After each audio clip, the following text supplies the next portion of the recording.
La chaise portait mon nom, mais pas ma place. Des cartons d'ivoire pliés, ornés d'une calligraphie douce, étaient glissés à côté d'un verre à vin poli jusqu'à briller, Marie Callahan. Pendant un instant, j'ai cru que j'étais à ma place, jusqu'à ce que je voie où la chaise se trouvait. Dernière rangée, tout au fond à gauche, 2 sièges avant la table des desserts, entre tante Nora, qui ne m'avait pas appelée depuis 8 ans, et une certaine Belinda, présentée dans un email groupé comme « la cousine de la collègue de papa ». Personne de la table d'honneur des Callahan n'était assis près de moi. Je me suis arrêtée, et cligné des yeux 1 fois, 2 fois, puis me suis tournée vers l'hôtesse.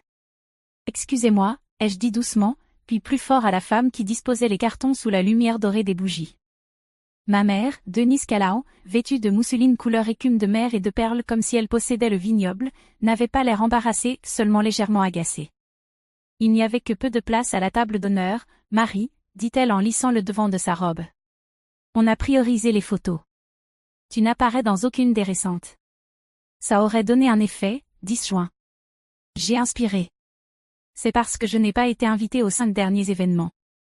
Elle n'a rien répondu. Son sourire taché de rouge à lèvres est resté figé dans une tension polie. Mais son silence disait ce qu'il disait toujours, ce n'est pas une question d'équité. C'est une question d'image. De l'autre côté de la pièce, mon frère Éric Callahan, 3 ans de plus que moi, tout juste rentré d'un déploiement militaire, toujours vaguement rouge de coups de soleil, leva son verre. Sérieusement, lança-t-il, tu fais toute une scène, pour une chaise. Je ne l'ai pas regardé. Inutile. Il avait déjà pris assez sans demander. Quelques invités se sont tortillés sur leurs chaises. Les fourchettes ont ralenti. Les conversations se sont arrêtées. La voix de Denise a baissé d'un ton. Ne fais pas de cette soirée ta soirée, dit-elle, sèchement. Pas encore. Comme si j'avais déjà été le sujet. Comme si on m'avait déjà laissé prendre ma place. Je me suis tournée vers Kelsey Callahan, ma plus jeune sœur, rayonnante dans sa robe en soie corail et ses reflets de diamants. Nos regards se sont croisés moins d'1 seconde. Elle m'a offert un sourire crispé, du genre qui dit « S'il te plaît, ne gâche pas ça ». Puis elle a détourné les yeux. J'avais apporté un cadeau, un album photo relié à la main, sur lequel j'avais passé 3 week-ends. Des photos de notre enfance, balade en charrette à foin, déguisement d'Halloween, bonhomme de neige à moitié fondu dans le jardin. J'avais restauré les couleurs et ajouté des notes écrites de ma propre main. Emballé dans du papier craft avec un ruban bleu, il était encore dans mon sac, toujours fermé. Ma main s'est posée sur le dossier de la chaise à mon nom. Je l'ai regardé un moment, puis je l'ai relâché. Je n'ai pas élevé la voix. Je n'ai pas protesté. J'ai juste déposé le carton à mon nom dans l'assiette, me suis retournée, et suis sortie par les portes latérales. L'air du vignoble était chaud et sec. L'odeur du fruit planait lourdement, en fermentation sous les guirlandes lumineuses. Mes talons claquaient doucement sur la pierre, seul bruit m'accompagnant alors que je passais devant les rangées de cépages tardifs et de rouges sans étiquette. Personne ne m'a appelé. Personne n'est venu. Il ne remarquerait mon absence qu'au dessert, et à ce moment-là, je serais déjà loin. Je ne suis pas rentrée directement chez moi après le vignoble. J'ai plutôt pris une chambre dans un motel en bord de route, le long de la route 9, du genre avec des enseignes vacancies qui clignotent et trop de gravier sur le parking. Le réceptionniste n'a posé aucune question. Je l'ai remercié intérieurement. J'en avais assez de répondre à des questions comme si je passais un interrogatoire. La pièce sentait l'eau de javel et le nettoyant au citron. Ça ne me dérangeait pas. J'avais besoin de quelque chose qui ne sente ni le vin ni la famille. J'ai posé le sac en toile sur la commode écaillée. L'album photo en est tombé, la reliure légèrement pliée. Je ne l'ai pas ouvert. À la place, je me suis assise sur le lit et j'ai laissé le climatiseur couvrir le silence d'un bourdonnement. Ma mère, Denise, avait 22 ans quand elle m'a eue. Elle a découvert qu'elle était enceinte la même semaine où elle a appris que mon père couchait avec une collègue du bureau d'assurance. Elle me l'a raconté un jour, pas comme une confession, mais comme une explication. Tu n'étais pas une erreur, Marie. Tu étais une interruption. C'était sa façon à elle d'être généreuse. Elle ne l'a pas quittée, bien sûr. Elle est restée 5 années de plus, entre cris et petit déjeuner glacial, puis l'a finalement mis dehors quand Eric a eu 10 ans. C'est pour lui qu'elle a attendu. Les enfants ont besoin de leur père, disait-elle. Du moins, les garçons. Je lui demandais parfois pourquoi elle n'était jamais retournée à l'université. Elle avait commencé un cursus en administration. Sa réponse était toujours la même. Parce que je ne pouvais pas. tu étais déjà là. Et pourtant, elle ne manquait jamais de souligner qu'Eric était né pendant ses meilleures années. Kelsey, le bébé miracle, est arrivé plus tard, quand Denise avait quelque chose à prouver à elle-même. Moi, j'étais juste celle du milieu, celle qu'on oublie, le rappel silencieux. Je ne me souviens pas que ma mère m'ait tenu la main après mes 6 ans. Je me souviens, en revanche, du jour de Noël où elle m'a pris l'appareil photo des mains pour me dire de me pousser, afin qu'elle puisse faire une vraie photo de famille. Je me souviens de mon absence sur toutes les photos accrochées au frigo. À 17 ans, j'ai postulé à une école d'infirmière. Mon conseiller d'orientation m'a convoqué un jour pour m'annoncer que j'avais obtenu une bourse d'État. J'ai couru chez moi, ravie, à moitié convaincue que c'était peut-être ça qui la ferait enfin me voir. Elle n'a même pas souri quand je lui ai dit. Eric doit finir d'abord, a-t-elle répondu sans lever les yeux de ses mots croisés. Son programme est plus intensif. Il veut entrer dans l'armée comme officier. On utilisera ta bourse pour couvrir ce que son GIB ne paie pas. Je lui ai demandé ce que j'étais censée faire, moi. Tu es intelligente, Marie. Tu trouveras bien. J'ai reporté mon inscription. Puis encore une fois.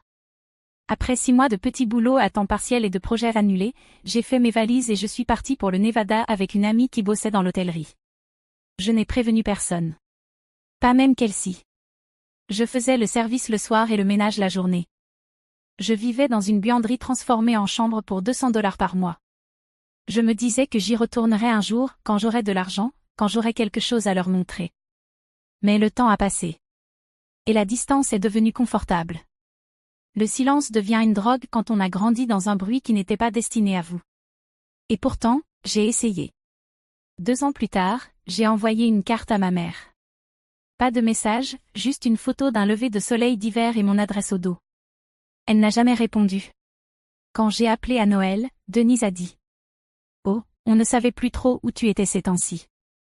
Puis elle a passé le téléphone à Kelsey avant que je puisse dire autre chose. De retour au motel, j'ai sorti l'album photo. J'avais restauré les couleurs d'un cliché de moi et de mes frères et sœurs à une foire d'automne, des bottes de foin en arrière-plan, des pommes d'amour à la main. J'avais 12 ans. Eric avait passé son bras autour de mes épaules, à l'époque où on était encore proches, avant qu'il ne comprenne qu'être du côté de Denise rapportait plus.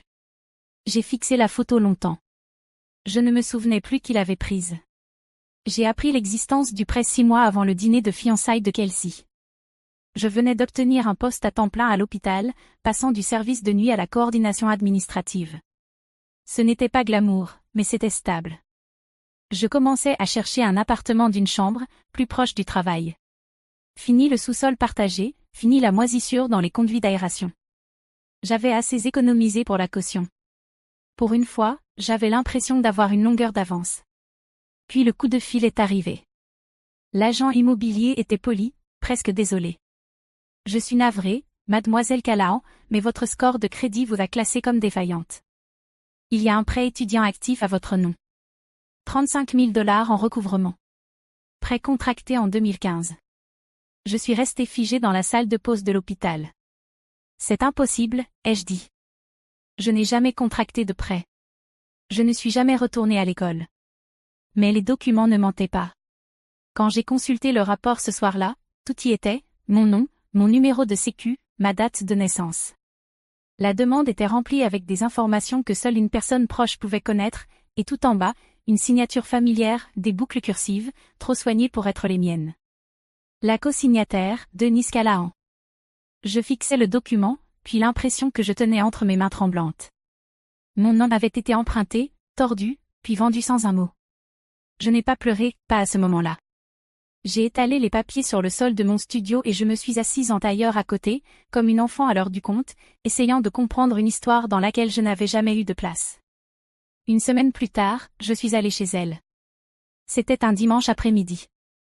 Le jardin sentait l'herbe coupée et l'engrais.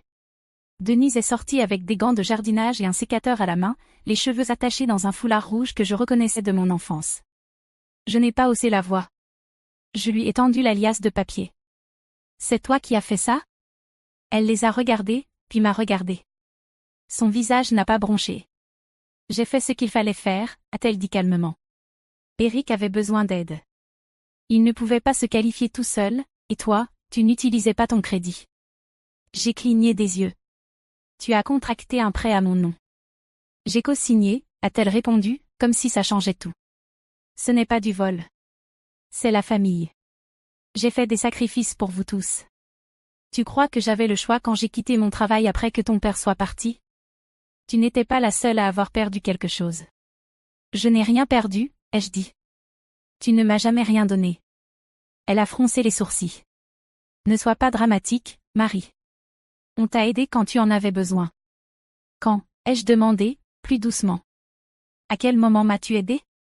C'est là qu'elle s'est tournée pour rentrer, marmonnant quelque chose à propos d'ingratitude et de vieilles blessures.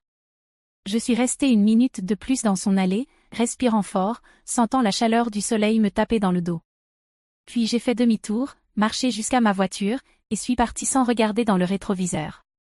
Ce soir-là, j'ai ouvert un dossier sur mon ordinateur portable. J'ai scanné chaque document.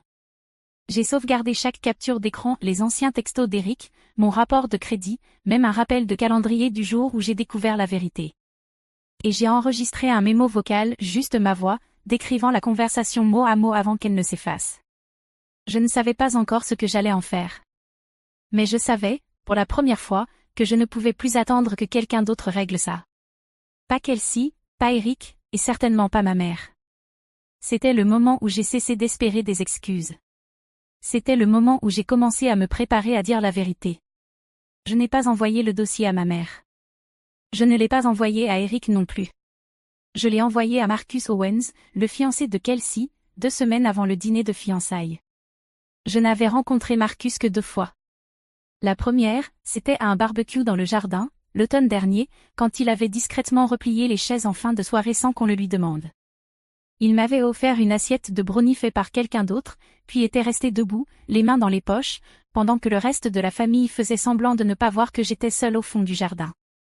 La seconde fois, c'était à l'hôpital, où il représentait un patient lors d'une audience de tutelle. Nos regards s'étaient croisés dans l'ascenseur. Il avait hoché la tête. C'était suffisant. Il m'avait semblé être quelqu'un qui remarque les choses, plus important encore, qui s'en souvient. Je connaissais son nom complet. Je l'avais cherché quand l'annonce du mariage était tombée dans le groupe de discussion familiale, duquel je n'avais jamais été officiellement retiré. J'ai trouvé son adresse e-mail professionnelle sur le site du cabinet d'avocat. Tout était public. Le mail que je lui ai envoyé n'était pas dramatique. Pas de salutation, pas d'introduction émotive, juste une ligne, tapée tard dans la nuit dans la cuisine, le frigo ronronnant derrière moi. Tu vas entrer dans cette famille. Je me suis dit que tu devrais savoir ce que ça signifie. Le dossier joint était propre, chronologique. Des documents scannés du prêt fédéral avec ma signature falsifiée, des avis de recouvrement, des rapports de crédit, des captures d'écran des textos d'Eric de 2019, quand je l'avais confronté. Calme-toi. Maman l'a signé. De toute façon, tu ne comptais pas utiliser cet argent. Il y avait aussi un fichier audio, ma voix, enregistré le jour où je me tenais dans l'allée de Denise, juste après qu'elle m'ait dit que j'étais dramatique. Un autre mémo, plus discret, captait un appel avec Kelsey, où elle disait: Marie ne termine jamais rien, même pas sa thérapie, tout comme l'école. Je ne m'attendais pas à une réponse. Marcus n'a pas répondu le lendemain ni celui d'après. Pendant une semaine entière, le message est resté dans ma boîte d'envoi, non lu, sans confirmation. Je me suis dit qu'il l'avait peut-être supprimé, ou décidé que ce n'était pas son affaire. Je n'étais pas en colère. J'avais déposé ce fardeau. Ce qu'il en ferait, c'était à lui de voir. Puis, 3 jours avant le dîner de fiançailles, un message est arrivé. Merci de m'avoir fait confiance. C'est tout. Aucune question, aucun démenti. Mais je l'ai lu 3 fois.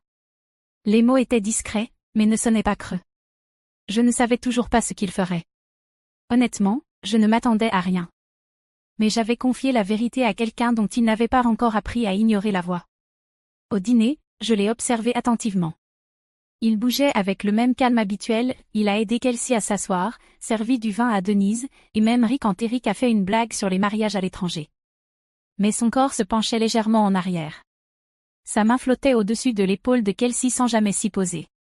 Ses yeux ne s'attardaient jamais longtemps. Kelsey était radieuse. La lumière des bougies réchauffait sa peau. Sa robe corail lui allait à merveille, mais elle ne m'a pas regardé une seule fois. Marcus, lui, l'a fait 3 ou 4 fois, peut-être. Pas longtemps, pas de façon évidente, juste assez. Et j'ai compris. Après avoir quitté la table, celle près du chariot à dessert et de l'ancien collègue de mon père, j'ai imaginé leur trajet de retour, le silence dans la voiture, la manière dont il tiendrait légèrement le volant avant de demander. Tu le savais? La façon dont Kelsey jouerait avec son bracelet. La manière dont elle dirait peut-être. Ce n'était pas à moi de le dire. Ou pire, rien du tout. Le motel, ce soir-là, était plus calme que d'habitude. Pas de bruit de mariage, pas d'écho de musique provenant de la salle de réception. J'ai défait mes affaires lentement, comme pour ne pas réveiller quelque chose. L'album photo que j'avais fait était toujours au fond de mon sac, enveloppé dans du papier craft doux, noué avec de la ficelle. Mon écriture sur chaque page me semblait désormais trop soignée, presque comme celle de quelqu'un qui supplie d'être réintégré. Je ne l'ai pas ouvert.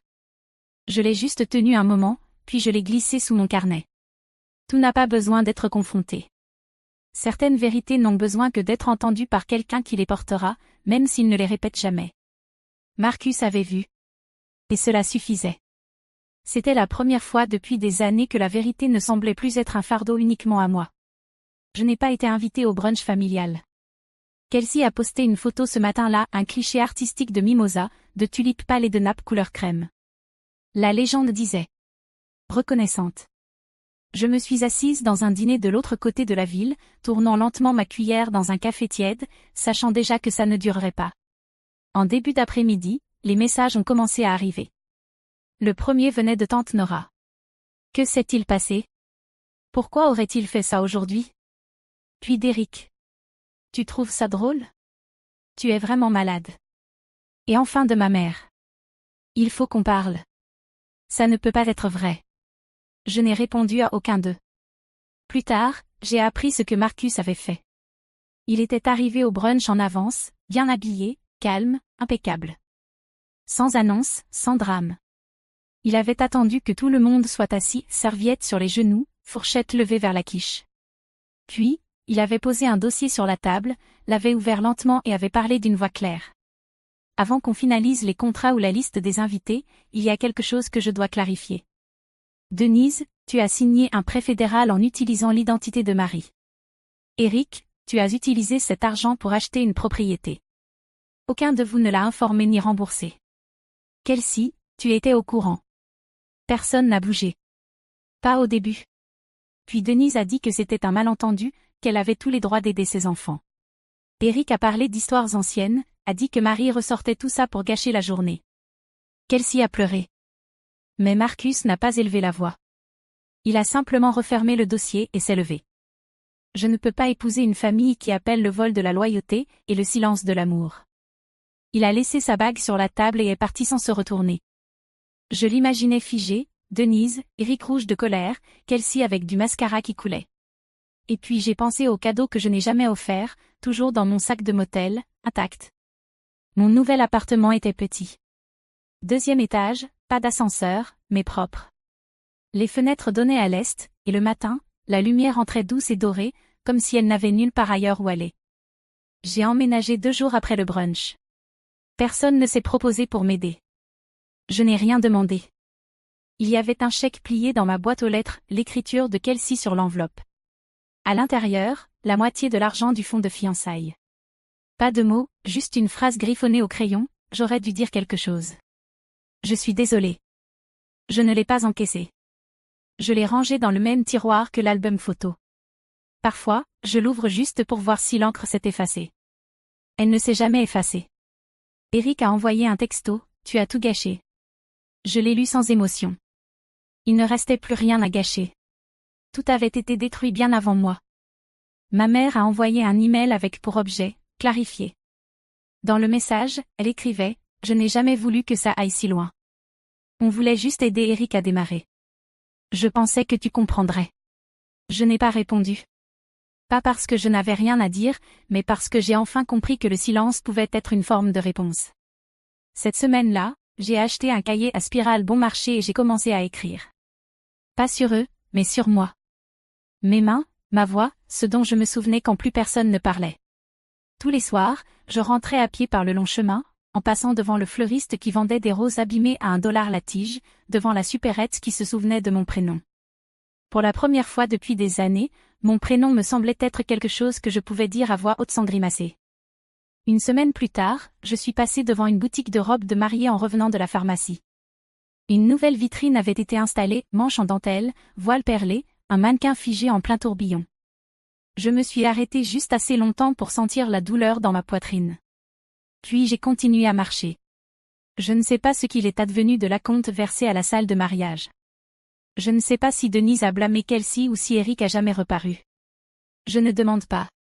Parfois, le soir, j'entends encore sa voix dans ma tête, pas en train de crier, juste familière, tu as toujours tout compliqué. Mais la différence maintenant est simple. Je ne réponds pas. Le chèque est toujours dans le tiroir. L'album aussi. Je ne les ai pas touchés, mais je ne les ai pas jetés. Peut-être que ce ne sont que des morceaux de papier. Ou peut-être que ce sont des rappels que même quand les gens te trahissent complètement, certaines choses, ce que tu as créé, ce que tu as porté, ne perdent jamais leur forme.